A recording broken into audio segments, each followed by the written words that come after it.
ಏನ್ ಡೆವಲಪ್ ಆಗ್ತಿದೆ, ಎಲ್ಲಿ ಹೋಗ್ತಿದೆ ಆ ಹಣ ಎಲ್ಲ? ಸೆಂಟ್ರಲ್ ಗೌರ್ಮೆಂಟಿನ ದುಡ್ಡು ತುಂಬಾ ಬರ್ತಾ ಇದೆ, ಅವು ಎಲ್ಲಿ ಹೋಗ್ತದೆ ಹೇಳಿ? ತಮ್ಮ ಕ್ಷೇತ್ರಕ್ಕೆ ಎಷ್ಟು ಅನುದಾನ ಬಂತು ಮತ್ತು ಏನೆಲ್ಲ ಮಾಡೋದಕ್ಕೆ ಸಾಧ್ಯ ಆಯ್ತು ಅಂತ? ನನಗೆ ಈಗ ಅನಿಸ್ತದೆ ನಾನು ಈ ಸರಿ ಸೋಲ್ಬೇಕಾಗಿತ್ತು ಅಂತ.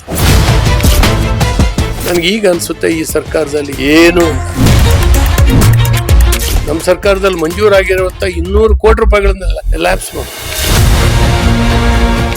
ತಮ್ಮ ಜಿಲ್ಲೆ ವ್ಯಾಪ್ತಿಯಲ್ಲಿ ಹೇಗೆ ಯಾವ ಗ್ಯಾರಂಟಿಗಳು ಫೇಲ್ ಆಗಿದೆ ಸರ್? ಎಲ್ಲ ಗ್ಯಾರಂಟಿಗಳು ಫೇಲ್ ಆಗಿದ್ದಾವೆ. 5,000 ಕೋಟಿ ಎಲ್ಲೋಗಿದೆ ಈಗ? ಅವ್ರಿಗೆ ಲೆಕ್ಕ ಗೊತ್ತಾಗಲ್ಲ ಅಂದ್ರೆ ಮಂತ್ರಿ ಏನ್ ಮಾಡ್ತಾರೆ? ಸುಲಿಗೆ ಮಾಡ್ತಾ ಇದ್ದಾರೆ, ಮತ್ತೆ ಇದನ್ನೆಲ್ಲ ತುಂಬ್ಕೊಳಕ್ಕಾಗಿ ಸುಲಿಗೆ ಮಾಡ್ತಾರೆ. ಕಾಂಟ್ರಾಕ್ಟರ್ ಹತ್ರ ಕಳಿಸ್ಕೊಟ್ರೆ ಮಂಜೂರಾಗಿ ಬರ್ತದೆ ಕಾಮಗಾರಿ. ಒಬ್ಬ MLA ಕೊಟ್ರೆ ಈ ದುಡ್ಡಿಲ್ಲ ಅಂತ ಹೇಳ್ತಾರೆ. ಈ ಸರ್ಕಾರಕ್ಕೆ ಏನಾದ್ರು ಹೇಸಿಗೆ ನಾಚಿಕೆ ಏನಾದ್ರು ಇದೆಯಾ ಹೇಳಿ? ತರ ಯಾಮಾರಿಸ್ಲಿಕ್ಕೆ ಟ್ಯಾಲೆಂಟ್ ಇರುವಂತ ಮುಖ್ಯಮಂತ್ರಿ, ಜಾತಿಗಳನ್ನು ಹೊಡೆದಿಡುವಂತ ಹೇಸಿಗೆ ಕೆಲಸವನ್ನ ಸಿದ್ದರಾಮಯ್ಯ ಸರ್ಕಾರ ಬಹಳ ದೊಡ್ಡ ಪ್ರಮಾಣದಲ್ಲಿ ಮಾಡ್ತಾ ಇದೆ. ಬಹಳ ಅನ್ಯಾಯ ಆಗತ್ತೆ. ಇವತ್ತಿನ ಗೃಹ ಮಂತ್ರಿ ಅವ್ರ ಕೈಯಲ್ಲಿ ಗೃಹ ಇಲಾಖೆ ಇಲ್ಲ, ಇನ್ಯಾರ್ಯಾರೋ ಮ್ಯಾನೇಜ್ ಮಾಡ್ತಾ ಇದ್ದಾರೆ. ಸಿದ್ದರಾಮಯ್ಯನವ್ರ ಮಗ ಏನ್ ಮಾಡ್ತಾರೆ, DK ಶಿವಕುಮಾರ್ ಏನ್ ಮಾಡ್ತಾರೆ, ಎಲ್ರಿಗೂ ಕೂಡ ಗೊತ್ತಿದೆ. ಧರ್ಮಸ್ಥಳ ಅಂದ್ರೆ ಕೊಲೆಗಡಕರ ಸ್ಥಳ ಅನ್ನೋ ಹಂಗೆ ಆಯ್ತಲ್ಲ. ಈ ಹೊಡ್ತಾ ಕೊಡ್ಬೇಕು ಅಂತಾನೆ ಎಡಪಂಥೀಯರು, ಅದರ ಜೊತೆಗೆ ಸಿದ್ದರಾಮಯ್ಯ ಸರ್ಕಾರ.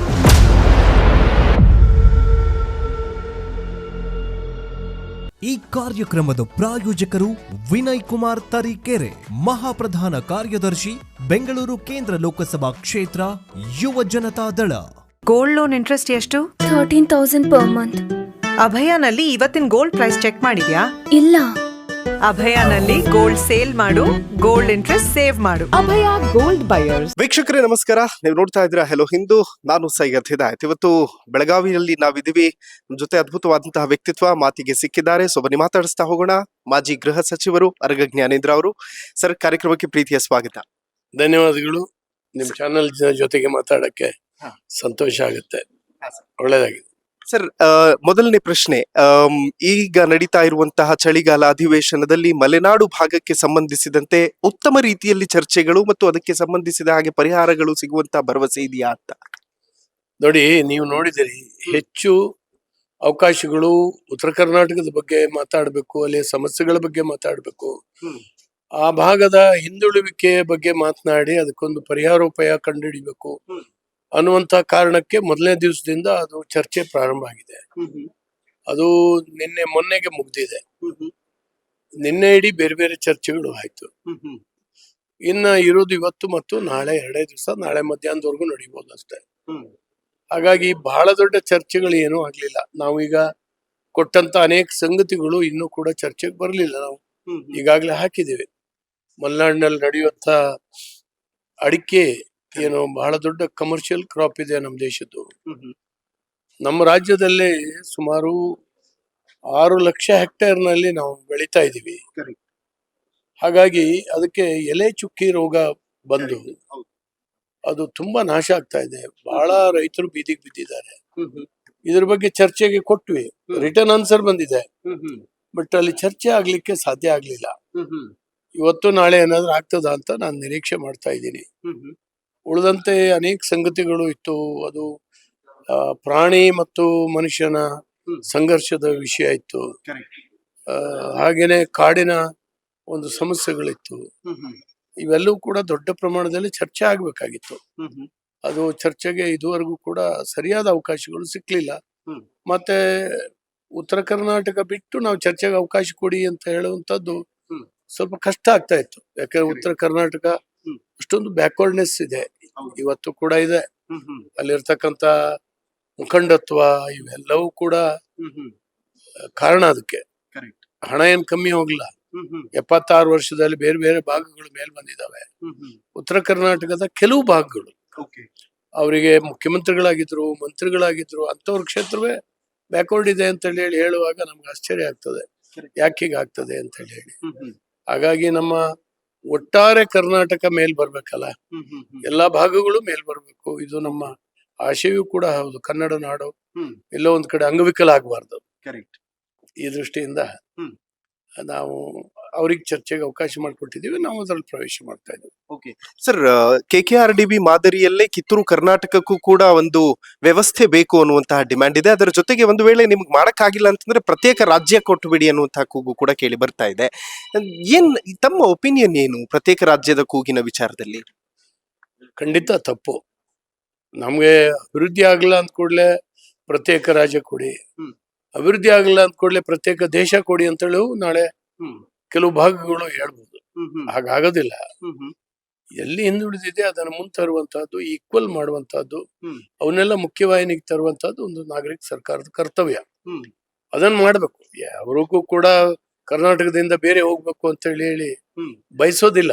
ಆದ್ರೆ ಒಂಥರ ಹೊಟ್ಟೆ ಊರಿಗೆ ಮಾತಾಡ್ತಾರಲ್ಲ, ಅಸಹನೆ, ಆಕ್ರೋಶ ಇವು ಆ ಮೂಲಕ ವ್ಯಕ್ತ ಆಗ್ತಾ ಇದೆ.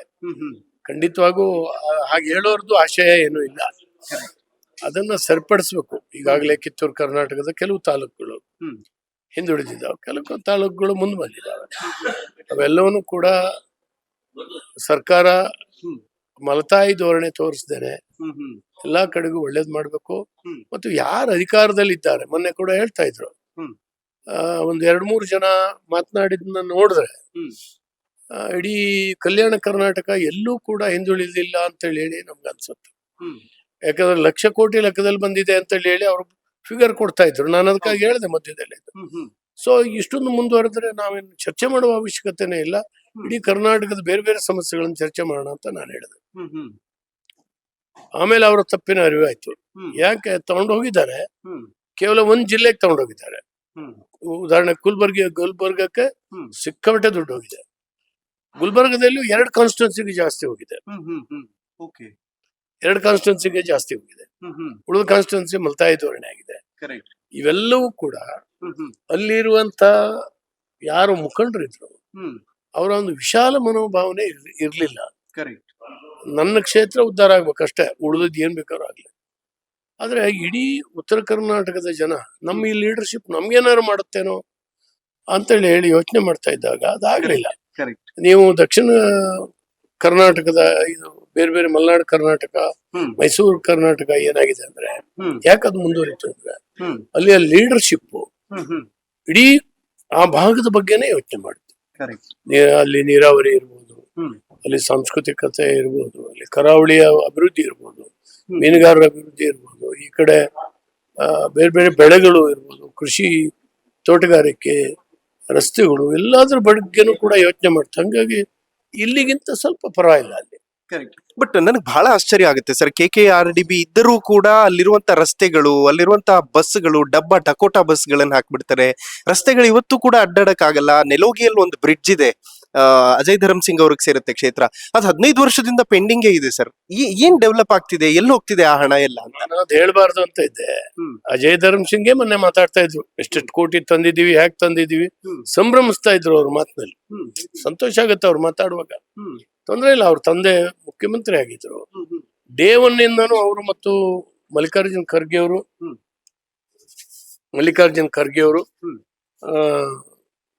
ಮಂತ್ರಿಗಳಾಗಿದ್ರು, ದೊಡ್ಡ ದೊಡ್ಡ ಪೋಸ್ಟ್ ಅಲ್ಲಿ ಇದ್ರು. ಕರ್ನಾಟಕ ರಾಜ್ಯದಲ್ಲಿ ಹಿರಿತನ ಇತ್ತು ಅವರಿಗೆ. ಹಾಗಾಗಿ ಈ ಸಮಗ್ರ ಉತ್ತರ ಕರ್ನಾಟಕ, ಕಲ್ಯಾಣ ಕರ್ನಾಟಕ ಅಭಿವೃದ್ಧಿ ಆಗ್ಬೋದು ಅಂತ ಹೇಳಿದ್ರು. ಈಗ ಸೆಂಟ್ರಲ್ ಗವರ್ಮೆಂಟ್ ಫಂಡ್ಸ್ ಬರ್ತಾ ಇದೆ. ಯಾಕಂದ್ರೆ 371J ಆದ ನಂತರ ಸೆಂಟ್ರಲ್ ಗವರ್ಮೆಂಟ್ ದುಡ್ಡು ತುಂಬಾ ಬರ್ತಾ ಇದೆ. ಅದಕ್ಕಾಗಿ ಹೆಮ್ಮೆಯಿಂದ ಅವ್ರು ಹೇಳ್ಕೊಳ್ತಾ ಇದ್ದಾರೆ. ಬೇರೆ ಕಾನ್ಸ್ಟಿಟ್ಯೂನ್ಸಿಗೆ ಏನಾಗಿದೆ ಅಂದ್ರೆ ಏನು ಇಲ್ಲ. ಮತ್ತೆ ಕಲ್ಯಾಣ ಕರ್ನಾಟಕಕ್ಕೆ ಮೈನಿಂಗ್ ತುಂಬಾ ದುಡ್ಡು ಬರ್ತಾ ಇದೆ. ಒಂದು ಕ್ಷೇತ್ರಕ್ಕೆ 200-300 ಕೋಟಿ ಬರ್ತಾ ಇದೆ. 200-300 ಕೋಟಿ ಒಂದೊಂದು ಕಾನ್ಸ್ಟಿಟ್ಯೂನ್ಸಿಗೆ. ಅವು ಎಲ್ಲಿ ಹೋಗ್ತದೆ ಹೇಳಿ, ಎಲ್ಲಿ ಹೋಗ್ತದೆ?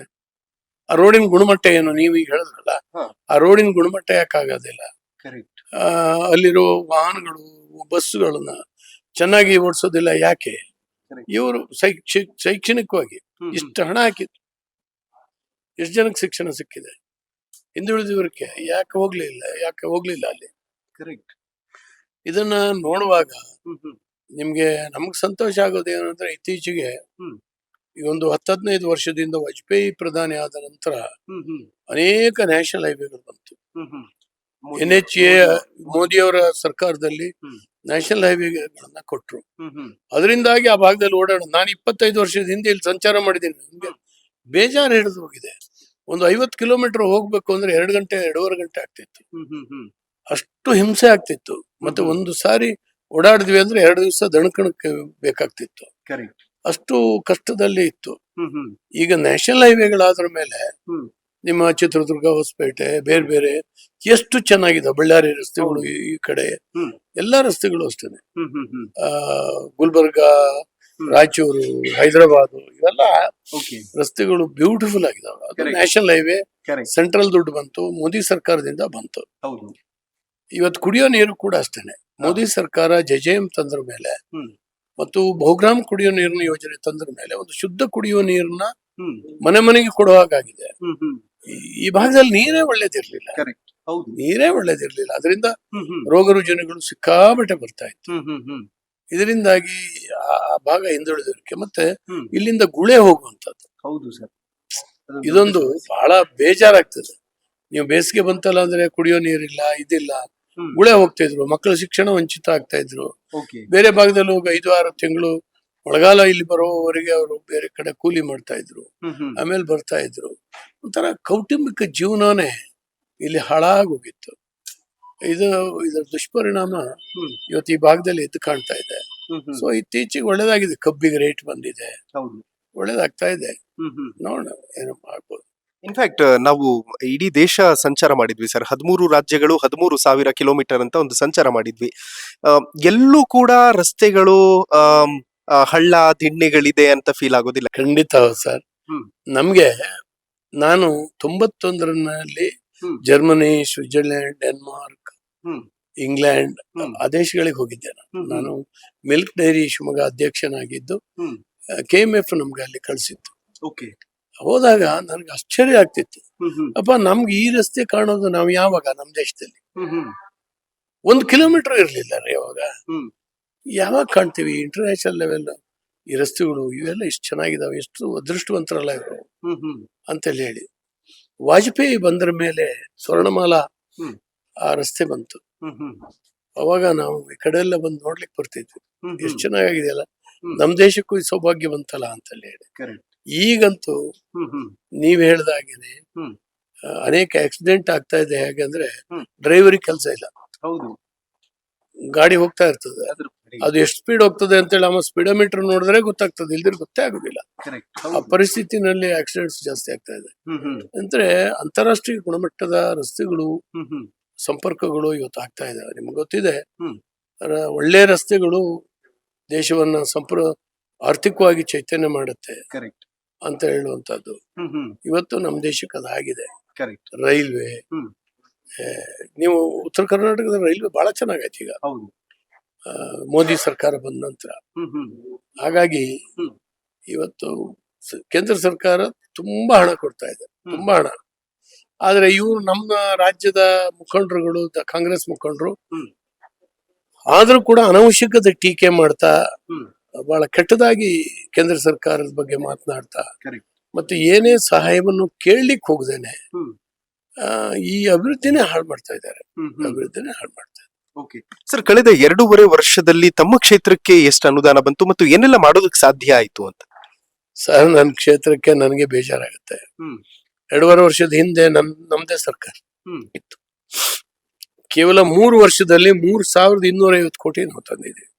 ನಾನು ಒಂದು ಕಾನ್ಸ್ಟಿಟ್ಯೂನ್ಸಿಗೆ ಹೇಳೋದು, ತೀರ್ಥಹಳ್ಳಿ ಒಂದು ಕ್ಷೇತ್ರ, 3,250 ಕೋಟಿ ಬಂದಿದೆ. ಅದು ರಸ್ತೆಗಳು ಇರ್ಬೋದು, ಸೇತುವೆಗಳಿರ್ಬೋದು, ಸಮುದಾಯ ಭವನಗಳಿರ್ಬೋದು, ದೊಡ್ಡ ದೊಡ್ಡ ರಂಗಮಂದಿರಗಳು ಮತ್ತು ತಾಲೂಕ್ ಪಂಚಾಯತಿ ಕಟ್ಟಡಗಳು. ತುಂಬಾನೇ ಜನ ಎಷ್ಟು ಸಂತೋಷ ಪಟ್ಟಿದ್ದಾರೆ. ಯಾವಾಗಲೂ ಆಗದೆ ಇರುವ ಅಭಿವೃದ್ಧಿ, ಆ ಜನ ಕನಸು ಮನಸ್ಸಲ್ಲೂ ಯೋಚನೆ ಮಾಡದೇ ಇರುವಂತ ಅಭಿವೃದ್ಧಿ ಇವತ್ತು ತೀರ್ಥಹಳ್ಳಿ ಕ್ಷೇತ್ರದಲ್ಲಿ ಆಗಿದೆ. ನನಗೆ ಈಗ ಅನಿಸ್ತದೆ, ನಾನು ಈ ಸರಿ ಸೋಲ್ಬೇಕಾಗಿತ್ತು ಅಂತ, ಈ ಸರಿ ಗೆಲ್ಬಾರ್ದಾಗಿತ್ತು ಅನಿಸ್ತದೆ ನಿಜವಾಗ್ಲಿ. ಯಾಕಂದ್ರೆ ನಾವೆಲ್ಲ ಶಾಸಕರಾಗೋದು ಅಂತ ಹೇಳಿದ್ರೆ ನಮ್ಮ ದೊಡ್ಡಸ್ತಿಗಾಗಿ ಶಾಸಕರಾಗೋದಲ್ಲ. ಓಟ್ ಕೊಟ್ಟಂತ ಜನಕ್ಕೊಂದು ನ್ಯಾಯ ದೊರಕಿಸ್ಕೊಡ್ಬೇಕು, ಅಭಿವೃದ್ಧಿ ತಗೊಂಡೋಗ್ಬೇಕು. ರಾತ್ರಿ ಹಗಲು ಕ್ಷೇತ್ರದ ಬಗ್ಗೆ ಯೋಚನೆ ಮಾಡಬೇಕು. ಇದು ನನ್ನ ನೇಚರ್, ಮೊದಲಿಂದನೂ ಕೂಡ. ಹ್ಮ್. ನಾನು ಅಧಿಕಾರದಲ್ಲಿ ಇರ್ಲಿ ಸೋರ್ಲಿ ಹ್ಮ್. ಅವಾಗ್ಲೂ ಕೂಡ ಯೋಚನೆ ಮಾಡಿದೆ. ನಾನು ಇವನ್ ನಾನು ಮಧ್ಯದಲ್ಲಿ ಸೋತೆ, ಯಡಿಯೂರಪ್ಪನವ್ರ ಸರ್ಕಾರ ಇತ್ತು, ಹೌದು. ಬಂದು ಅಭಿವೃದ್ಧಿಗೆ ಹಣ ತಗೊಂಡೋಗಿದ್ದೆ. ಹ್ಮ್. ಅವ್ರು ಹೇಳಿದ್ರು ಆ ಜನ ನಿನ್ ಸೋಲ್ಸಿದ್ದಾರೆ, ನೀನ್ ಯಾಕೆ ಬರ್ತೀಯ ಅಂತ. ಹ್ಮ್.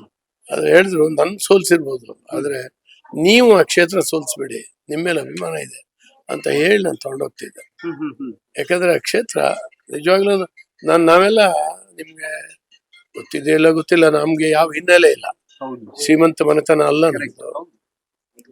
ಯಾವುದೇ ಇಲ್ಲ. ಈಗ ನನ್ನಿಂದ ಹ್ಮ್. ನನ್ನ ಬದುಕನ್ನು ಕಟ್ಕೊಂಡು ಹ್ಮ್. ನನ್ನಿಂದಾಗಿ ಆ ಕ್ಷೇತ್ರದಲ್ಲಿ ಪಕ್ಷವನ್ನು ಕಟ್ಟಿ Correct. ಈ ಹಂತಕ್ಕೆ ನಾನು ಬೆಳೆದಿದ್ದೀನಿ ಅಂದ್ರೆ ಹ್ಮ್. ಆ ಜನ ನನ್ನನ್ನು ಒಪ್ಪಿದ್ದಾರೆ, ನನ್ನನ್ನು ನಂಬಿದ್ದಾರೆ, Correct. ನನ್ನನ್ನು ಗೌರವಿಸ್ತಾರೆ, ಹ್ಮ್. ಹ್ಮ್. ನನಗೆ ಆಶೀರ್ವಾದ ಮಾಡಿದ್ದಾರೆ. ಹಂಗಾಗಿ ಹ್ಮ್. ಇವತ್ತು ಆ ಜನರ ಸೇವೆ ಮಾಡುವಂತ ಒಂದು ಸೌಭಾಗ್ಯ. ಅದಕ್ಕಾಗಿ ಹ್ಮ್. ನನ್ಗೆ ಈಗ ಅನ್ಸುತ್ತೆ ಈ ಸರ್ಕಾರದಲ್ಲಿ ಏನೂ ಇಲ್ಲ, ಏನೂ ಇಲ್ಲ. ಹ್ಮ್. ನಮ್ಮ ಸರ್ಕಾರದಲ್ಲಿ ಮಂಜೂರಾಗಿರುವಂತ 200 ಕೋಟಿ ರೂಪಾಯಿಗಳನ್ನೆಲ್ಲ ಲ್ಯಾಪ್ಸ್ ಮಾಡಿದ್ರು. ಓ. 200 ಕೋಟಿ ಲ್ಯಾಪ್ಸ್ ಆಯ್ತು, ಹಣ ಕೊಡ್ಲಿಲ್ಲ, ಬಿಡುಗಡೆ ಮಾಡ್ಲಿಲ್ಲ. ಹ್ಮ್. ಹ್ಮ್. ಈಗಲೂ ಕೂಡ ನಮ್ಗೆ ಹಣ ಕೊಡ್ತಾ ಇಲ್ಲ. ಹ್ಮ್. ಹ್ಮ್. ಹೇಳ್ತಾರೆ 25 ಕೋಟಿ ಕೊಡ್ತೀವಿ ಅಂತ ಹೇಳ್ತಾರೆ ವಿರೋಧ ಪಕ್ಷದವರಿಗೆ, Okay. ಆಡಳಿತ ಪಕ್ಷದವರಿಗೆ 50 ಅಂತೆ. ಹ್ಮ್. ಇದು ಯಾವ ನೀತಿ ಅಂತ ನಂಗೆ ಗೊತ್ತಿಲ್ಲ. ಹ್ಮ್. ಹ್ಮ್. ಆದ್ರೂ ಕೂಡ ಅದನ್ನು 25 ಕೋಟಿ ಹಣ ಬಿಡುಗಡೆ ಮಾಡಲ್ಲ. 10 ಕೋಟಿ ಹಿಂದೆ RDPR ನಲ್ಲಿ ಕೊಡ್ತೀವಿ, ಇದನ್ನೆಲ್ಲ ಪ್ರೋಗ್ರಾಮ್ ಕೊಟ್ಟು ಕೆಲಸ ಶುರು ಮಾಡಿ ಅಂದ್ರು. ಹ್ಮ್. ಹ್ಮ್. ಈಗ ಕಾಂಟ್ರಾಕ್ಟರ್ಗಳು ಮುಂದೆ ಬರೋದಿಲ್ಲ, ಈ ಸರ್ಕಾರ ನಂಬಿ ಓ. ನಾವು ಕಾಂಟ್ರಾಕ್ಟ್ ಮಾಡಿದ್ರೆ ನಾವು ಹಾಳ ಹೋಗ್ತೀವಿ ಅಂತ Okay. ಇವತ್ತು ಬರದೇ ಇರುವಂತ ಒಂದು ಪರಿಸ್ಥಿತಿ ಆಗಿದೆ. ಹ್ಮ್. ಹ್ಮ್. ಒಂಥರ ಈ ಸರ್ಕಾರ ಜನರ ನಂಬಿಕೆ ಕಳ್ಕೊಂಡಿದೆ, Okay. ಮತ್ತೆ ನಮ್ಮಂತವ್ರಿಗೂ ನೋವು ಕೊಟ್ಟಿದೆ. ಯಾಕಂದ್ರೆ ನಾವು ಕ್ಷೇತ್ರದ ಅಭಿವೃದ್ಧಿ ಮಾಡ್ಲಿಕ್ಕೆ ಆಗಲ್ಲ ಅನ್ನುವಂತ ನೋವು ನಮಗೂ ಕೂಡ ಆಗಿದೆ. ಓಕೆ ಸರ್, ಗ್ಯಾರಂಟಿ ಯೋಜನೆಗಳ ವಿಚಾರದಲ್ಲಿ ಮಾತಾಡೋದಾದ್ರೆ ಉಡುಪಿ ಮತ್ತು ದಕ್ಷಿಣ ಕನ್ನಡದಲ್ಲಿ ಗ್ಯಾರಂಟಿಯ ಶಕ್ತಿ ಯೋಜನೆಗೆ ಶಕ್ತಿ ಇಲ್ಲ ಅನ್ನೋ ರೀತಿಯಲ್ಲಿದೆ. ಪ್ರೈವೇಟ್ ಬಸ್ಗಳೇ ಹೆಚ್ಚಾಗಿ ಅಲ್ಲಿ ಓಡಾಡುತ್ತೆ. ತಮ್ಮ ಜಿಲ್ಲೆ ವ್ಯಾಪ್ತಿಯಲ್ಲಿ ಹೇಗೆ ಯಾವ ಗ್ಯಾರಂಟಿಗಳು ಫೇಲ್ ಆಗಿದೆ ಅಂತ? ಸರ್, ಎಲ್ಲಾ ಗ್ಯಾರಂಟಿಗಳು ಫೇಲ್ ಆಗಿದಾವೆ, ಸರಿಯಾಗಿ ಕೊಡ್ತಾ ಇಲ್ಲ. ನೀನೇ ನೋಡಿದ್ರಲ್ಲ, ಲೆಕ್ಕಾಚಾರನೇ ತಪ್ಪಿಸೋದು. 5,000 ಕೋಟಿ ಎಲ್ಲೋಗಿದೆ ಈಗ? ಅವ್ರು ಹೇಳಲಿಲ್ಲ ನಿನ್ನೆ 5,000 ಕೋಟಿ ಎಲ್ಲೋಯ್ತು ಅಂತ. ಫೆಬ್ರವರಿ ಮಾರ್ಚ್ ತಿಂಗಳಿಂದು ಹಣನ ಕೊಡ್ಲಿಲ್ಲ ಅಂತ ಹೇಳಿದ್ರೆ ಹಂಗಾರ ಆರ್ಥಿಕ ಇಲಾಖೆ ಹೆಂಗ್ ನಡೀತಾ ಇದೆ? ಮತ್ತೆ ಏಪ್ರಿಲ್ ಇಂದ ಕೊಡ್ತಾರೆ, 2 ತಿಂಗಳಿಂದ ಮಧ್ಯೆ ಕೊಡ್ಲಿಲ್ಲ ಅನ್ನುವಂಥದ್ದು ನಾವು ರೈಸ್ ಮಾಡೋದ್ರ ಮೇಲೆ ಗೊತ್ತಾಗೋದು. ಇದು ಹೆಂಗಿದು? ಕೊಡ್ಬೇಕಲ್ಲ, ಕಂಟಿನ್ಯೂಟಿ ಇರ್ಬೇಕಲ್ಲ ಅದಕ್ಕೊಂದು. ಮತ್ತೆ ಆ ಮಂತ್ರಿ ಕೂಡ ನಿನ್ನೆ ಅವರು ಕ್ಷಮೆ ಕೇಳಿದ್ರು, ಅದು ಬೇರೆ. ಬಟ್ ಮಂತ್ರಿ ಕೂಡ ಅಪ್ರಾಮಾಣಿಕವಾಗಿ ಉತ್ತರ ಕೊಡಬಾರ್ದು. ಹಂಗ್ ಕೊಟ್ಬಿಟ್ರು, ಅಪ್ರಾಮಾಣಿಕವಾಗಿ ಕೊಟ್ರು. ತಾವೇನ ಎಲ್ಲ ಮಾಡಿದೀವಿ, ಆಗಸ್ಟ್ ವರ್ಗು ಎಲ್ಲ ಬಿಡುಗಡೆ ಮಾಡಿದೀವಿ, ಹಾಗೆ ಬಹಳ ಆತ್ಮವಿಶ್ವಾಸದಿಂದ ಹೇಳ್ಕೊಂಡ್ರು. ಅವ್ರಿಗೆ ಈ ಲೆಕ್ಕ ಗೊತ್ತಾಗಲ್ಲ ಅಂದ್ರೆ ಮಂತ್ರಿ ಏನ್ ಮಾಡ್ತಾ ಇದಾರೆ? ಆ ಇಲಾಖೆ ಹೆಂಗ್ ನಡೀತಾ ಇದೆ? ಇದು ಯೋಚನೆ ಮಾಡಿದ್ರೆ ಯಾರಿಗೂ ಏನು ಬೇಡ, ಪದವಿಗಳು ಬೇಕು. ಅದ್ರ ಬಗ್ಗೆ ಕೂತ್ ಯೋಚನೆ ಮಾಡುವಂತ ವ್ಯವಧಾನ ಮಂತ್ರಿಗಳಿಗೆ ಇಲ್ಲ. ಹಾಗಾಗಿ ಇವತ್ತು ಗ್ಯಾರಂಟಿಗಳು ಫೇಲ್ ಆಗಿದಾವೆ. ಗ್ಯಾರಂಟಿ ಕೊಡ್ಲಿಕ್ಕಾಗಿ ಎಲ್ಲಾ ಅಭಿವೃದ್ಧಿ ಕಾರ್ಯಕ್ರಮಗಳು ಕುಂಠಿತ ಆಗಿದಾವೆ. ನಿನ್ನೆ ಹೇಳಿದ್ವಿ, ಜೈಲ್ ಒಳಗೆ ಕೆಲಸ ಮಾಡದಂತ ಕೈದಿಗಳಿಗೆ ಸಂಬಳ ಕೊಡ್ಬೇಕು. ಆ ಸಂಬಳನೇ ವರ್ಷಗಟ್ಲೆ ಆಯ್ತು ಕೊಡದೆ. ನೀವು ಆಸ್ಪತ್ರೆನಲ್ಲಿ ಒರೆಸೋದು ತೊಳೆಯೋದು ಮಾಡ್ತಾರಲ್ಲ ಗ್ರೂಪ್ ಡಿಗಳು, ಅವ್ರಿಗೆ ಸ್ಯಾಲ್ರಿ ಬಿಡುಗಡೆ 3-4 ತಿಂಗಳಾಯ್ತು. ಗ್ರಂಥಾಲಯ ನೌಕರರಿಗೆ ಹಣ ಕೊಡದೆ 5-6 ತಿಂಗಳಾಯ್ತು. ಈ ರೀತಿ ಇವರು ಸುಲಿಗೆ ಮಾಡ್ತಾ ಇದ್ದಾರೆ. ಮತ್ತೆ ಇದನ್ನೆಲ್ಲ ತುಂಬ್ಕೊಳಕ್ಕಾಗಿ ಸುಲಿಗೆ ಮಾಡ್ತಾರೆ ಬೇರೆ ಬೇರೆ. ಇವತ್ತು ವಿದ್ಯುತ್ ರೇಟ್ ಹುಚ್ಚಾಪಟ್ಟೆ ಜಾಸ್ತಿ ಮಾಡಿದ್ರು. ಅದಕ್ಕೆ ವಿದ್ಯುತ್ ಧಾರಣೆ ಅನ್ನೋದಕ್ಕಿಂತ ಅದಕ್ಕೆ ಸೆಸ್ ಅಂತೆ, ಇನ್ನೇನೇನೋ ಇದರಲ್ಲಿ ವಿದ್ಯುತ್ ಇಲಾಖೆಯ ನೌಕರರ ಪೆನ್ಷನ್ ಕೂಡ ಸಪರೇಟ್ ಕಾಲಮ್ ನಲ್ಲಿ ಬರ್ತದೆ, ಬಿಲ್ ನಲ್ಲಿ, ವಿದ್ಯುತ್ ಬಿಲ್ ನಲ್ಲಿ ನೀವು ನೋಡಿಬೇಕಾದ್ರೆ. ಆ ಪೆನ್ಷನ್ ಕೂಡ ಕಸ್ಟಮರ್ ಕೊಡ್ಬೇಕು ಅಂತ ಹೇಳಿದ್ರೆ ಇನ್ ಆದ್ರೂ ನಷ್ಟ ಮಾಡ್ಕೊಂತದೆ. ಅಂದ್ರೆ ಆ ಇಲಾಖೆ ಎಲ್ಲಿ ಎಷ್ಟು ಅವ್ಯವಹಾರ ಆಗ್ತಾ ಇದೆ, ಎಷ್ಟು ಅವ್ಯವಹಾರ ಆಗ್ತಾ ಇದೆ, ಏನಾಗ್ತಾ ಇದೆ, ಎಷ್ಟು ಸೋರಿಕೆ ಆಗ್ತಾ ಇದೆ ನೋಡೋದಿಲ್ವಾ? ಅಥವಾ ಕಣ್ಣು ಮುಚ್ಚಿ ಬೆಕ್ಕು ಹಾಲು ಕುಡ್ದಂಗೆ ಇವರೆಲ್ಲರೂ ಕೂಡ ಇದ್ದಾರೆ. ಮತ್ತೆ ಇವತ್ತು ಪರಿಸ್ಥಿತಿ ಏನು ಅಂತ ಹೇಳಿದ್ರೆ ಅನೇಕ ಮಂತ್ರಿಗಳು ಅಂಗಡಿ ಬಿಚ್ಕೊಂಡಿದ್ದಾರೆ, ವ್ಯಾಪಾರ. ಈಗ ನಾನ್ ತಗೊಂಡೋಗಿ ಲೆಟರ್ ಕೊಟ್ರೆ ನನ್ಗೆ ದುಡ್ಡಿಲ್ಲಪ್ಪ ಅಂತಾರೆ. ನನ್ನ ಲೆಟರ್ನ ಕಾಂಟ್ರಾಕ್ಟರ್ ಹತ್ರ ಕಳಿಸ್ಕೊಟ್ರೆ ಮಂಜೂರಾಗಿ ಬರ್ತದೆ ಕಾಮಗಾರಿ. ನೀವೇ ಊಹೆ ಮಾಡಿ, ಒಬ್ಬ ಕಾಂಟ್ರಾಕ್ಟರ್ ಹೋಗಿ ಸ್ಯಾಂಕ್ಷನ್ ಮಾಡಿಸ್ಕೊ ಬರ್ತಾನೆ. ಹ್ಮ್ ಒಬ್ಬ MLA ಕೊಟ್ರೆ ಈ ದುಡ್ಡಿಲ್ಲ ಅಂತ ಹೇಳ್ತಾರೆ. ಆ ಲೆಟರ್ಗೆ ಹೆಂಗ್ ದುಡ್ಡು ಬರ್ತದೆ? ಓಕೆ ಹಾಗಾಗಿ ಇವತ್ತು ಕಾಮಗಾರಿ ಮಂಜೂರು ಮಾಡ್ಲಿಕ್ಕೆ ಪರ್ಸೆಂಟೇಜ್ ಅಂತ ಹೇಳಿದ್ರೆ ಗತಿ ಏನಾಗುತ್ತೆ? ಈ ಸರ್ಕಾರಕ್ಕೆ ಏನಾದ್ರು ನೈತಿಕವಾಗಿ ಏನಾದ್ರು ಇದಿದೆಯಾ? ಹೇಸಿಗೆ ನಾಚಿಕೆ ಏನಾದ್ರು ಇದೆಯಾ ಹೇಳಿ? ಬಹಳ ಬೇಜಾರಾಗುತ್ತೆ. ಹ್ಮ್ ಹ್ಮ್ ಅವಾಗ ಈ BJPಗೆ 40% ಅಂತ ಯಾವನೋ ಒಬ್ಬ ಕಾಂಟ್ರಾಕ್ಟರ್ ಹೇಳ್ದ. ಅದನ್ನು ದೊಡ್ಡಲ್ಲಿ ಹೈಲೈಟ್ ಮಾಡಿ ಚುನಾವಣೆಯಲ್ಲಿ ಗೆದ್ರು PCM ಅದು ಇದು ಮಾಡಿ. ಹ್ಮ್ ಹ್ಮ್ ಇವತ್ತು ಅವ್ರ ಗತಿ ಏನು? ಹ್ಮ್ ಕೆಲಸನೇ ಮಾಡದೇನೆ ಬಿಲ್ಗಳಾಗಿದ್ದಾವೆ. ನಾನಿವತ್ತು ಪಬ್ಲಿಕ್ ಅಕೌಂಟ್ಸ್ ಕಮಿಟಿ ಚೇರ್ಮನ್ ಇದ್ದೀನಿ, ತಗೊಳ್ತಾ ಇದ್ದೀನಿ. ಈಗ ಹೌದು ಹೊರಗೆ ತರ್ತೀನಿ, ಅನೇಕ ತರ್ತೀನಿ ಏನೇನಾಗಿದೆ ಈ ರಾಜ್ಯದಲ್ಲಿ ಅಂತ. ಓಕೆ ಸರ್, ಇಷ್ಟೆಲ್ಲ ಅಕ್ರಮಗಳು ಅನ್ಯಾಯ ಆಗ್ತಾ ಇರುವಂತಹ ಸಂದರ್ಭದಲ್ಲಿ ಪ್ರಬಲವಾಗಿ ವಿರೋಧ ಪಕ್ಷ ಅದನ್ನ ಯಾಕೆ ಪ್ರಸ್ತುತಪಡಿಸ್ತಾ ಇಲ್ಲ ಅನ್ನುವಂತಹ ಪ್ರಶ್ನೆ ತುಂಬಾ ಜನರಿಗಿದೆ. ಯಾಕೆಂತಂದ್ರೆ ಎಲ್ಲೋ ಒಂದು ಕಡೆ ಸಾಫ್ಟ್ ಕಾರ್ನರ್ ಇದೆ, ಅಡ್ಜಸ್ಟ್ಮೆಂಟ್ ಅಲ್ಲಿ ನಡೀತಾ ಇದೆ ರಾಜಕೀಯ ಅನ್ನೋ ರೀತಿಯಲ್ಲಿ. ಆಗಿಲ್ಲ. ಹ್ಮ್. ನೀವು ಮೂಢ ಹೊರಗೆ ತಂದಿದ್ ನಾವೇ. ಹ್ಮ್. ಏನಾಯ್ತು ಹೇಳಿ? ವಾಪಸ್ ಕೊಟ್ರು. ಜಾಥಾ ಮಾಡಿದ್ವಿ, ಹ್ಮ್ ಸೈಟ್ ವಾಪಸ್ ಕೊಟ್ರು. ಅಲ್ಲಿ ಮುಚ್ಚಾಕುವಂತ ಒಂದು ಪ್ರಯತ್ನ ಆಯ್ತು. ಹ್ಮ್ ಹ್ಮ್ SIT ರಚನೆ ಮಾಡ್ತಾರೆ, ಇವ್ರಿಗೆ ಫೇವರ್ ಆಗಿರ್ತಕ್ಕಂತ ರಿಪೋರ್ಟ್ ಬರ್ತದೆ. ಅದು ಹ್ಮ್ ಹೀಗೆ ತುಂಬಾ ಸಮಸ್ಯೆಗಳನ್ನ ನಾವು ರೈಸ್ ಮಾಡಿದ್ವಿ. ಒಂದು ವಿರೋಧ ಪಕ್ಷವಾಗಿ ದಿನನಿತ್ಯ ಇದನ್ನು ಕೆದಕ್ತಾ ಇದ್ದೀವಿ. ಕರೆಕ್ಟ್. ಆದ್ರೆ ಈ ರೀತಿ ಒಂಥರ ಯಾಮಾರಿಸ್ಲಿಕ್ಕೆ ಟ್ಯಾಲೆಂಟ್ ಇರುವಂತ ಒಬ್ಬ ಮುಖ್ಯಮಂತ್ರಿ. ಓಕೆ. ಯಾಮಾರಿಸೋದು, ಹ್ಮ್ ಜನರ ಕಣ್ ತಪ್ಸೋದು. ಅವ್ರಿಗೇನೋ ಸರಿಯಾಗಿ ಬಂದಾಗ ಇನ್ಯಾವುದೋ ಒಂದು, ಹಾ. ಈಗ ಮೂಡಾದು ಬಂದಾಗ ಹಾ. BCM ರಿಸರ್ವೇಶನ್ ತಂದ್ಬಿಡೋದು. ಅದ್ರ ಬಗ್ಗೆ ಚಿಂತನೆ ಆಗ್ಬೇಕು, ಜನರ ಹಾ. ಮಾನಸಿಕವಾಗಿ ಡೈವರ್ಟ್ ಆಗ್ಬೇಕು. ಹ್ಮ್ ಇಂಥವೆಲ್ಲ ನಡೆಯುತ್ತೆ, ಅವ್ರು ಮಾಡ್ತಾರೆ. ಹ್ಮ್ ಹಾಗೆ ಇವತ್ತು ಅಪ್ರಾಮಾಣಿಕತೆ, ಪ್ರಾಮಾಣಿಕವಾಗಿ ಓಕೆ. ದುಡ್ಡಿಲ್ಲ ಅದಿಲ್ಲ ಇದೆ ಬೇರೆ ವಿಷಯ. ಹ್ಮ್ ಆದ್ರೆ ಇವತ್ತು ತುಂಬಾ ಅಪ್ರಾಮಾಣಿಕವಾಗಿರ್ತಕ್ಕಂಥ ಸರ್ಕಾರ, ಓಕೆ. ಜನರ ಕಣ್ ತಪ್ಪಿಸುವಂತಹದ್ದು ಇದು ಬಹಳ ದಿವಸ ನಡೆಯಲ್ಲ. ಹ್ಮ್. ಈಗ ಸಾಮಾನ್ಯ ಜನ ಹೇಳ್ತಾರೆ, ಹ್ಮ್ ಈ ಈ ಪಕ್ಷ ಒಂದೊಂದ್ ದಿನ ಅಧಿಕಾರದಲ್ಲಿದ್ರು ಅಪಾಯ ನಮ್ಗೆ ಅಂತ ಹೇಳಿ ಅನ್ಸ್ಬಿಟ್ಟಿದೆ. ಓಕೆ. ಮತ್ತು ಓಲೈಕೆ ರಾಜಕಾರಣ, ಹ್ಮ್ ನೀವು ನೋಡ್ತಾ ಇದ್ದೀರಿ. ಹ್ಮ್.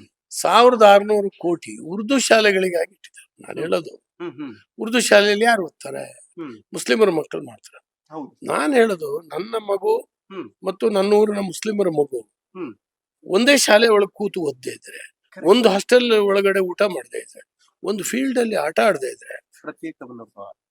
ಈ ಈ ರಾಷ್ಟ್ರ ಒಟ್ಟು ಮಾಡೋದು ಹೆಂಗೆ ನಾವು? ಕರೆಕ್ಟ್. ಹೌದು. ಆ ಸ್ಟೂಡೆಂಟ್ ಆಗಿದ್ದಂತ ವಯಸ್ಸಿನಿಂದನೇ ಆ ಮಕ್ಕಳನ್ನ ಬೇರೆ ಆಗಿಡುವಂತ ಒಂದು, ಇವರಿಗೇನೋ ಓಟ್ ಬರ್ತದೆ ಅಂತ ಅನಿಸ್ಬೋದು, ಆದ್ರೆ ದೇಶದ ಮೇಲೆ ಏನ್ ದುಷ್ಪರಿಣಾಮ ಆಗ್ತದೆ. Correct. ಒಂದು ಧರ್ಮದ ಆಧಾರದ ಮೇಲೆ ಈ ದೇಶ ಹೊಡೆದಿದ್ದೀವಿ ನಾವು. ಹಿಂದೆ 47ರಲ್ಲಿ ಹೌದು. ಈ ದೇಶನ ಹೊಡೆದಿದ್ದೆ ಧರ್ಮದ ಆಧಾರದ ಮೇಲೆ, ಬೇರೆ ಏನಿತ್ತು? ಹ್ಮ್ ನಾವು ಬಹುಸಂಖ್ಯಾತರಾಗಿರ್ತಕ್ಕಂಥ ಇಂಥ ಭಾಗನ ನಮ್ಗೆ ಹೊಡೆದು ಕೊಡಿ ಅಂತ ಕೇಳು. ಕರೆಕ್ಟ್.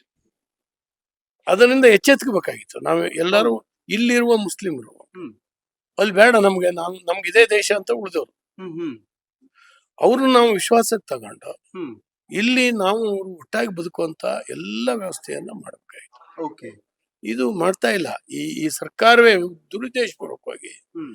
ಇವು ಧರ್ಮಗಳನ್ನ ಹೊಡೆದಿಡುವಂತ, ಜಾತಿಗಳನ್ನು ಹೊಡೆದಿಡುವಂತ ಹೇಸಿಗೆ ಕೆಲಸವನ್ನ ಸಿದ್ದರಾಮಯ್ಯ ಸರ್ಕಾರ ಬಹಳ ದೊಡ್ಡ ಪ್ರಮಾಣದಲ್ಲಿ ಮಾಡ್ತಾ ಇದೆ. ಬಹಳ ಅನ್ಯಾಯ ಆಗತ್ತೆ ಮತ್ತು ಸಾಮಾಜಿಕ ಕ್ಷೋಭೆ ಇದರಿಂದ ನಿರ್ಮಾಣ ಆಗತ್ತೆ. ಹಿಂದೂಗಳು ಮುಸ್ಲಿಮರನ್ನು ನೋಡಿದ್ರೆ, ಮುಸ್ಲಿಮರು ಹಿಂದೂಗಳನ್ನ ನೋಡಿದ್ರೆ ಒಂಥರ ಅನುಮಾನದಿಂದ ಎಲ್ಲರೂ ನೋಡುವಂತ ಪರಿಸ್ಥಿತಿ ಈಗ ನಿರ್ಮಾಣ ಆಗಿದೆ. ಅದು ಹೋಗದೇ ಇದ್ರೆ ತುಂಬಾ ಅಪಾಯ. ಓಕೆ ಸರ್, ಇನ್ಫ್ಯಾಕ್ಟ್ ತಾವು ಕೂಡ ಗೃಹ ಮಂತ್ರಿಗಳಾಗಿದ್ದಂಥವ್ರು. ಈಗ ಪ್ರೆಸೆಂಟ್ ಇರುವಂತಹ ಗೃಹ ಇಲಾಖೆಯಲ್ಲಿ ತುಂಬಾ ಲೋಪದೋಷಗಳಿದೆ ಅನ್ನುವಂತಹದ್ದು ಮೇಲ್ನೋಟಕ್ಕೆ ಗೊತ್ತಾಗ್ತಾ ಇರುತ್ತೆ. ಯಾಕೆಂತಂದ್ರೆ ಒಂದು ಸ್ಟೇಷನ್ ಅಲ್ಲಿ ಹೋಗಿ NCR ಮಾಡಿಸ್ಬೇಕು ಅಂದ್ರೆ 10,000, ಒಂದು ಸ್ಟೇಷನ್ ಅಲ್ಲಿ ಹೋಗಿ FIR ಮಾಡಿಸ್ಬೇಕು ಅಂದ್ರೆ 20,000 ರೂಪಾಯಿ ಕೊಡಬೇಕು, ಅಥವಾ ತುಂಬಾ ಕಡೆಗಳಲ್ಲಿ NCR ಆಗುತ್ತೆ, ಅದನ್ನ ಸ್ಟೇಷನ್ ಮಟ್ಟದಲ್ಲಿ ಅಲ್ಲಲ್ಲೇ ಮುಚ್ಚಾಕ್ತಾರೆ. ಯಾಕೆ ಇದ್ರ ಬಗ್ಗೆ ಎಲ್ಲ ಬೆಳಕು ಚೆಲ್ಲುವಂತ ಪ್ರಯತ್ನಗಳಾಗ್ತಿಲ್ಲ ಅಂತ? ಬೆಳಕು ಚೆಲ್ತಾ ಇದೀವಿ.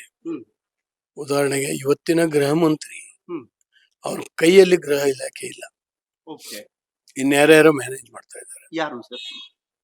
ಸಿದ್ದರಾಮಯ್ಯನವ್ರ ಮಗ ಏನ್ ಮಾಡ್ತಾರೆ, DK ಶಿವಕುಮಾರ್ ಏನ್ ಮಾಡ್ತಾರೆ, ಎಲ್ರಿಗೂ ಕೂಡ ಗೊತ್ತಿದೆ. ಬಹಿರಂಗವಾಗಿ ನಾವೀಗ ಹೇಳಿದ್ರೆ ವಿಟ್ನೆಸ್ ಏನು ಅಂತ ಕೇಳಿದಂಗೆ ಹೇಳಲಿಕ್ಕೆ ಆಗದೆ ಇರ್ಬೋದು, ಆದ್ರೆ ನನಗೆ ಗೊತ್ತಾಗ್ತಾ ಇದೆ.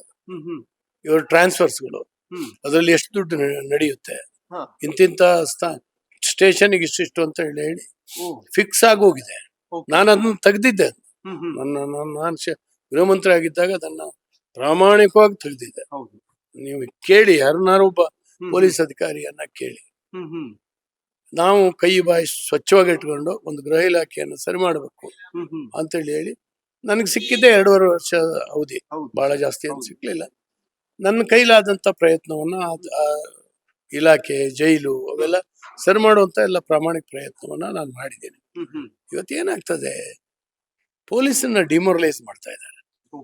ನೀವು ಕೆಜೆಹಳ್ಳಿ DG ಹಳ್ಳಿಯಲ್ಲಿ ನಡೆದಂತ ಘಟನೆ, ಹತ್ತಿ ಉರಿತು, ದಿನಗಟ್ಲೆ ಹತ್ತಿ ಉರಿದು ಬಿಡ್ತು. ಅಂತ ಆಕ್ರೋಶಭರಿತವಾಗಿರ್ತಕ್ಕಂಥ ಜನರನ್ನ ಕಂಟ್ರೋಲ್ ಮಾಡ್ಲಿಕ್ಕೆ ಪೊಲೀಸು ತಮ್ಮ ಜೀವದ ಹಂಗನ್ನ ತೊರೆದು ಕಂಟ್ರೋಲ್ ಇದ್ರಿ ಮಾಡಿದ್ರು. ಒಂದ್ ಸ್ವಲ್ಪ ವರ್ಷ, 1-2-3 ವರ್ಷ ಆದ ಕೂಡ್ಲೆ ಅವ್ರ ಅಮಾಯಕರು ಅವ್ರ ಕೇಸನ್ನು ವಾಪಸ್ ತಗೊಳ್ಳಿ ಅಂತ ಹೇಳಿ ಮಂತ್ರಿ ಪತ್ರ ಕೊಡ್ತಾನೆ ಅಂದ್ರೆ ಏನ ಇಡೀ ದೇಶದ ಜನ ನೋಡಿದ್ರು ಕಣ್ರೆ ಆ ದೃಶ್ಯನ. ನೀವೆಲ್ಲ ಮೀಡಿಯಾದವರು ಡೈರೆಕ್ಟ್ ರಿಲೇ ಮಾಡಿದ್ರಿ, ನಾವು ನೋಡ್ತಾ ಇದ್ವಿ, ಹೊಟ್ಟೆ ಹೊರದು ಹೋಗ್ತಿತ್ತು, ಏನಾಗ್ತಾ ಇದೆ ಇಲ್ಲಿ ಅಂತ. ಒಬ್ಬ ದಲಿತ ಕಾಂಗ್ರೆಸ್ ಶಾಸಕನ ಮನೆಗೆ ಬೆಂಕಿ ಕೊಟ್ರು. ಈ ಹೆಚ್ಚು ಕಮ್ಮಿ ಅಂದ್ರೆ ಇಡೀ ಕುಟುಂಬ ಸುಟ್ಟು ಭಸ್ಮ ಆಗ್ತಿತ್ತು. ಇಂಥದ್ದನ್ನ ತಡೆಗಟ್ಟದಂತ ಪೊಲೀಸರಿಗೆ ಸಿಕ್ಕಂತ ಅವಾರ್ಡ್ ಏನು ಅಂದ್ರೆ, ಅಮಾಯಕರನ್ನ ನೀವು ಇವ್ರು ಅರೆಸ್ಟ್ ಮಾಡಿದ್ದಾರೆ ಅಂತ ಮಂತ್ರಿ ಹೇಳ್ತಾರೆ ಅಂದ್ರೆ ಏನರ್ಥ? ಹಾಗೇನೆ ಹುಬ್ಳಿನಲ್ಲಿ ಒಂದು ಗಲಭೆ ಆಯ್ತು. ನಾನವತ್ತು ಹೋಮ್ ಮಿನಿಸ್ಟ್ರು ಹೊಸಪೇಟೆನಲ್ಲಿ ಹಾಲ್ಟ್ ಆಗಿದ್ದೆ. ನಾನು ರಾತ್ರಿ 11-12 ಗಂಟೆಗೆ ಫೋನ್ ಬಂತು, ಈಗ ಆಗ್ಬಿಟ್ಟಿದೆ ಸರ್ ಅಂತ. ಮನೆ ದಿವಸ ಬೆಳಗ್ಗೆ ಬಂದೆ. ಆಶ್ಚರ್ಯ ಅಂದ್ರೆ ಸುಮಾರು 1-1.5 ಗಂಟೆ ಕೇವಲ ಒಬ್ಬ ಇನ್ಸ್ಪೆಕ್ಟರ್, 20 ಜನ ಪೊಲೀಸ್, 3,500 ಜನರನ್ನ ತಡೆಗಟ್ಟಿದ್ದಾರೆ. ಅವರು ಜೀವದ ಹಂಗು ತೊರೆದು ಅದು ಯಾವ ರೀತಿ ತಡೆಗಟ್ಟಿದ್ದಾರೆ ಅಂತ ಹೇಳಿ ನನಗೆ ಆಶ್ಚರ್ಯ ಆಗೋಯ್ತು. ಅವ್ರು ಬುಕ್ಣಿ ಎದ್ದು ಹೋಗ್ತಿದ್ರು, ಸ್ವಲ್ಪ ಹೆಚ್ಚು ಕಮ್ಮಿ ಆಗಿದ್ರು ಕೂಡ. ಸುಮ್ನೆ ಏರ್ ಫೈರ್ ಮಾಡಿ, ಅದು ಮಾಡಿ, ಹೆದರ್ಸಿ. ಅಷ್ಟೊತ್ತಿಗೆ ಇಡೀ ಹುಬ್ಳಿ ಧಾರವಾಡದ ಎಲ್ಲಾ ಇನ್ಸ್ಪೆಕ್ಟರ್ಗಳಿಗೆ, ಅಧಿಕಾರಿಗಳಿಗೆ ಗೊತ್ತಾಯ್ತು. ಮೆನ್ ಕರ್ಕೊಂಡು ಬಂದು ಒಳಗ್ ನುಗ್ಗಿದ್ರು, ಬಂದೋಬಸ್ತ್ ಆಯ್ತು. ಅಂತ ತಡೆಗಟ್ಟಿ ಕೇಸ್ ಹಾಕಿದ್ರೆ ಅವ್ರ ಅಮಾಯಕರು ಅಂತ ಹೇಳಿ ಬಿಟ್ಬಿಡಕ್ಕೆ ಹೊರಟ್ರೆ ಸರ್ಕಾರ, ಕೇಸ್ ವಿಡ್ರಾ ಮಾಡ್ಕೊಂಡ್ರೆ ಪೊಲೀಸ್ ಏನ್ರಿ ಮಾಡ್ತಾರೆ? ಇಷ್ಟೆಲ್ಲ ಮಾಡಿದ್ರು ಕೂಡ ಪೊಲೀಸರು ನಮ್ಮ ಶ್ರಮಕ್ಕೆ ಏನು ಬೆಲೆ ಇಲ್ಲ ಅಂತ ಹೇಳಿ ತೀರಾ ಡಿಮೊರಲೈಸ್ ಆಗಿದೆ ಈಗ ಪೊಲೀಸು. ನೈತಿಕತೆ ಕುಸ್ತು ಹೋಗ್ಬಿಟ್ಟಿದೆ.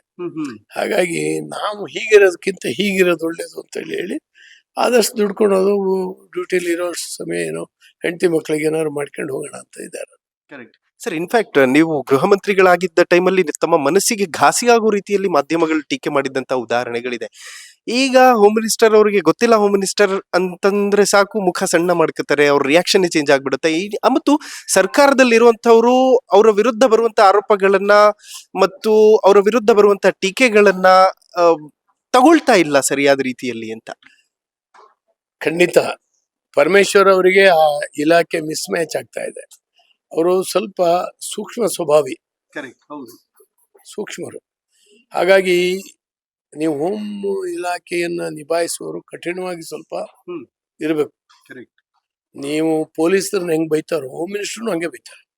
ಎಲ್ಲೋ ಏನೋ ಅತ್ಯಾಚಾರ ಆದ್ರೆ, ಈ ಮೈಸೂರಲ್ಲಿ ಅತ್ಯಾಚಾರ ಆಯ್ತು, ನನಗೆ ರೆಸಿಗ್ನೇಷನ್ ಕೇಳಿದ್ರು. ನಾನು ಯಾವ್ದೇ ರೀತಿ ಕಾರಣ ಅಲ್ಲ, ಆದ್ರೆ ನನ್ನ ಹೊಣೆಗಾರಿಕೆ ಇದೆ ಅನ್ನುವಂಥದ್ದನ್ನ ಆ ಮೂಲಕ ಸೂಚ್ಯವಾಗಿ ಹೇಳ್ತಾರೆ. ಸಹಜ. ನನ್ನ ಮೇಲೆ ಎಷ್ಟು ಟೀಕೆ ಬಂತು. ಇವತ್ತು ದಿನಕ್ಕೆ ಅಂಥದ್ದು ಎಷ್ಟು ಅತ್ಯಾಚಾರ ಪ್ರಕರಣ ಬರ್ತದೆ, ಏನಾಗ್ತಾ ಇದೆ? ಇದನ್ನು ಯೋಚನೆ ಮಾಡಿದ್ರೆ ಖಂಡಿತವಾಗೂ ಪೊಲೀಸ್ ಇಲಾಖೆ ಡಿಮೊರಲೈಸ್ ಆಗಿದೆ. ಪ್ರಾಮಾಣಿಕರು ಆ ಇಲಾಖೆನಲ್ಲಿ ಇದ್ದಾರೆ, ತುಂಬಾ ಜನ ಇದ್ದಾರೆ. ಈಗಲೂ ಕೂಡ ಅತ್ಯಂತ ಸಮರ್ಥವಾಗಿ ನಿಭಾಯಿಸುವಂತ ಅನೇಕ ಪೊಲೀಸ್ ಅಧಿಕಾರಿಗಳು ಇದ್ದಾರೆ. ಅವರಿಗೆ ಬೆಂಬಲ ಇಲ್ಲ. ಯಾರೋ ಹಣಕಾಸು ಕೆಟ್ಟದ ಹಣ ದುಡಿದಂತವ್ರು ಇವತ್ತು ಮೆರೀತಾ ಇದ್ದಾರೆ ಅಧಿಕಾರಿಗಳು. ಉದಾಹರಣೆಗೆ ಇವತ್ತು ಹೇಗಿದ್ದು ಪೊಲೀಸ್ ಅಧಿಕಾರಿಗಳು ಅವ್ರನ್ನ ಫ್ರೀ ಆಗಿ ಬಿಡಬೇಕು. ಧರ್ಮಸ್ಥಳ ಪ್ರಕರಣ ಏನಾಯ್ತು ಹೇಳಿ? ಏನಾಯ್ತು ನಿನ್ನೆ? ಇವನು ಹೊರಗೆ ಬಂದ, ಬುರ್ಡೆ ಗ್ಯಾಂಗ್ ಅಷ್ಟು ಹೊರಗೆ ಬಂದ. ಏನೂ ಆಗ್ಲಿಲ್ಲ, ಅದ್ರಲ್ಲಿ ಏನೂ ಆಗ್ಲಿಲ್ಲ. ಒಂದು 5-6 ತಿಂಗಳು ಹಿಂದೂಗಳ ಪವಿತ್ರ ಯಾತ್ರಾ ಸ್ಥಳ, ದಿನಕ್ಕೆ 16,000 ಜನ ಅಲ್ಲಿ ಹೋಗ್ತಾರೆ. ಅಂತ ಸ್ಥಳದ ಬಗ್ಗೆ ಬಹಳ ಕೀಳಾಗಿರ್ತಕ್ಕಂಥ ಪ್ರಚಾರ ಶುರುವಾಯ್ತು. ಧರ್ಮಸ್ಥಳ ಅಂದ್ರೆ ಅತ್ಯಾಚಾರಿಗಳ ಸ್ಥಳ, ಧರ್ಮಸ್ಥಳ ಅಂದ್ರೆ ಕೊಲೆಗಡಕರ ಸ್ಥಳ ಅನ್ನೋ ಹಂಗೆ ಆಯ್ತಲ್ಲ.